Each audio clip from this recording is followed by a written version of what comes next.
changer de ce système de prêt à consommer et puis on achète, on jette, on achète, on jette. Voilà. Et de donner d'autres possibilités aux gens. Faire de la pédagogie auprès des commerces pour qu'ils s'investissent aussi dans cette démarche-là, d'accepter plus souvent qu'on amène nos contenants.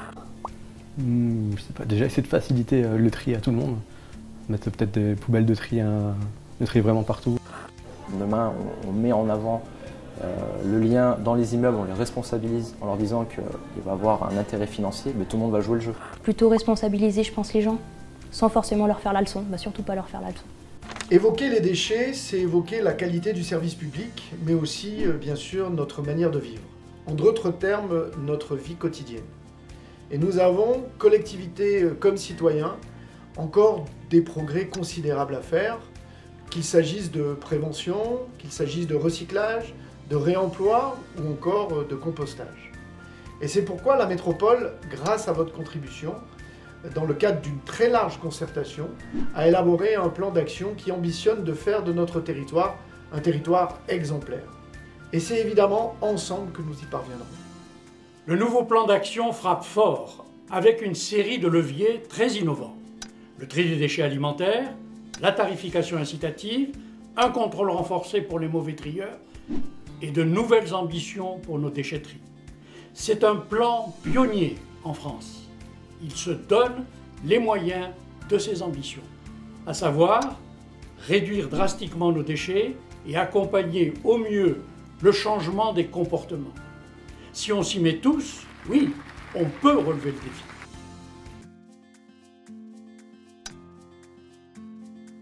En 2030, notre poubelle grise, celle des ordures ménagères, aura diminué de moitié et près de 2/3 des déchets seront recyclés. Tel est le pari du nouveau schéma directeur des déchets. Faire baisser les quantités de déchets, c'est d'abord en créer moins, et notamment jeter moins d'emballages et de nourriture à la poubelle.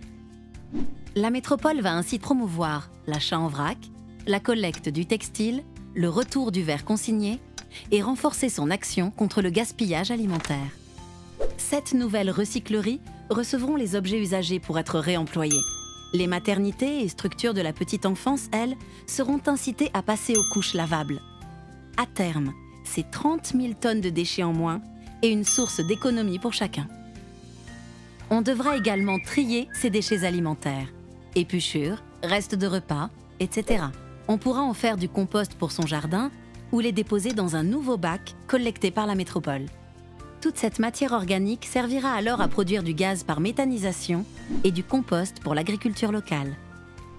Plus globalement, le tri de tous ces déchets doit être amélioré, de la poubelle je-tri aux encombrants.